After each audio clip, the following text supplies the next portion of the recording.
In the powerful yet questionable world of humanity, we have witnessed it all. From scuba diving delivery services in Florida to calculations that blood vessels would stretch to 60,000 miles when measured in a line. Yet the finest details of one's mental health continues to remain unknown. Firstly, I would like to introduce myself. Others know Anna as a lively and bubbly person who delicately weaves her way in and out of the crowds of pupils in corridors with grace and confidence. I know Anna as an isolated person who is floundering in an overwhelming fury of people with the constant feeling of drumming in her chest, a feeling no stranger to her body, the constant reminder of breathing through the nose and out through the mouth. Others know Anna as a girl who achieves straight A's. Some would even say she is naturally smart. I know Anna as an overwhelmed person who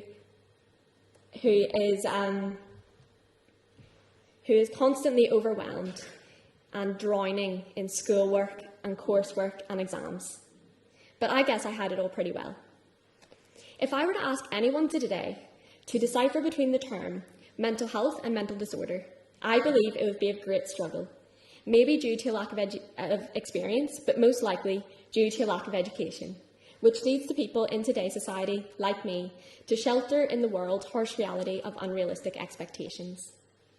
In the island of Ireland alone, and Sea Change estimates that 53% of the population is known to keep mental health struggles hidden, by no force of their own, which explains why this invisible killer lurks unnoticed until it proceeds to tear you apart from the inside out, a feeling which I am very familiar with.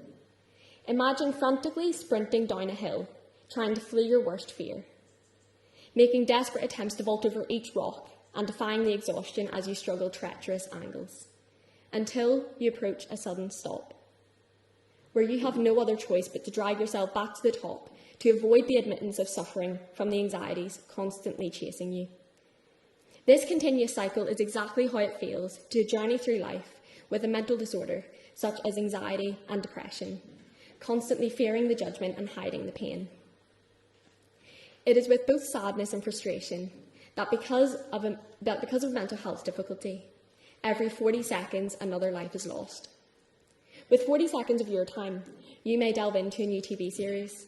You may start to reply to missed calls or messages, whilst in the midst of the globe, cries for help are no longer heard, and that mask still continues to remain unseen, leaving one remaining solution: suicide.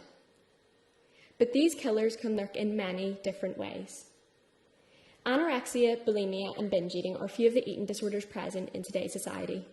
Eating disorders which target younger generations with one main goal in mind: to control every aspect of your life. I want you to imagine a repeating day, a day the same as yesterday and a day that will be the same as tomorrow. I now want you to imagine that day on an empty, rumbling stomach, with a constant voice in your head screaming your lack of value and worth. I want you to imagine hiding every habit from the ones you love the most.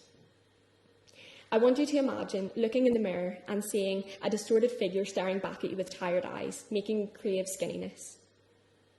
Anorexia nervosa was my enemy, an enemy which forced my hand through a path of self-destruction from the age of 14, exhausting my body until breaking point. Anorexia nervosa was my friend, a friend in which I could trust its opinion in what I saw in the mirror, trust its opinion on the food I feared on a plate, trust its opinion in knowing I had to look like that girl I saw on social media.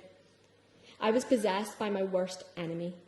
I was betrayed by online advertisements, social media posts, and TV programmes which all depict an image that an eating disorder is a lifestyle factor, a choice. If you think this is an attractive lifestyle, I want you to think again. You may query, all of this from a post online. Seems pretty irrational, right? But this is the profound influence which social media can possess over an individual's life.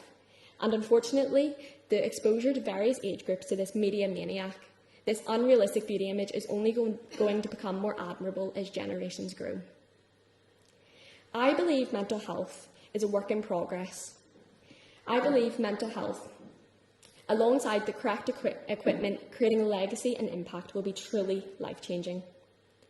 Analysing struggles of my past enables me to be motivated for change in the future, and having recently discovered the absence of possible reformation to the Mental Health Bill of 1983, has fuelled my motivation with frustration and anger, and I will not settle for satisfaction until all those by 2048 are not deprived of their freedom from trapped minds. I have been on this earth for 17 years, and I am prepared to embark on a journey for change for the rest of my life. Thank you.